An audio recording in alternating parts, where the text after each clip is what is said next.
إنا أرسلنا نوحا إلى قومه أن أنذر قومك من قبل أن يأتيهم عذاب أليم. قال يا قوم إني لكم نذير مبين أن اعبدوا الله واتقوه وأطيعون يغفر لكم من ذنوبكم ويؤخركم إلى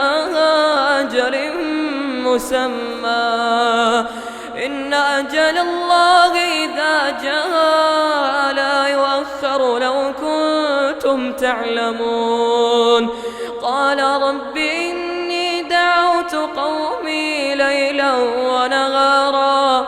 فلم يزدهم دعائي إلا فرارا وإني كلما دعوتهم لتغفر لهم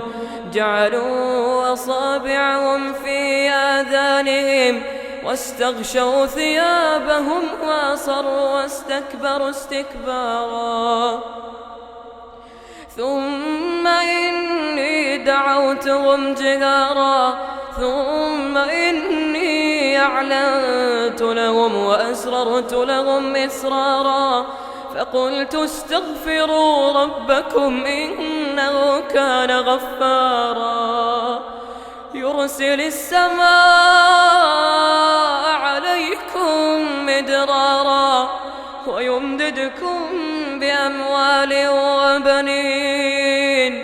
ويجعل لكم جنات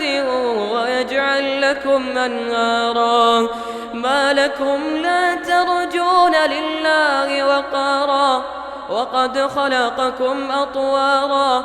ألم تروا كيف خلق الله 7 سماوات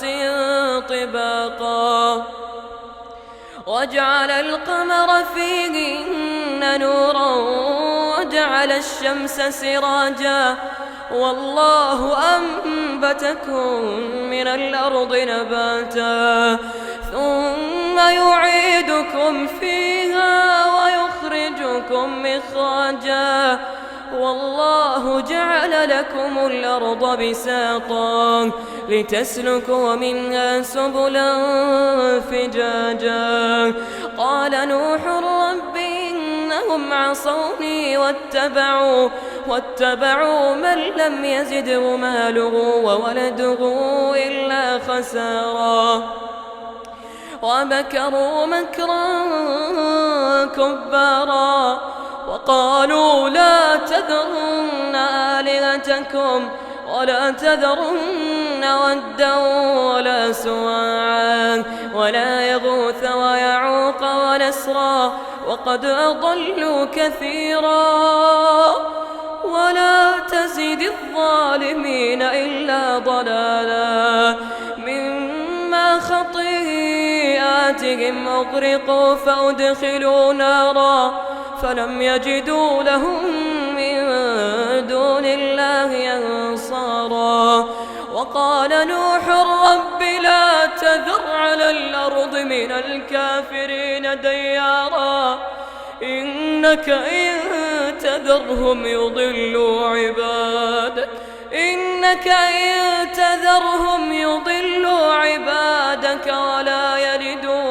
ولا يلدوا إلا فاجرا كفارا رب اغفر لي ولوالدي ولمن دخل بيتي مؤمنا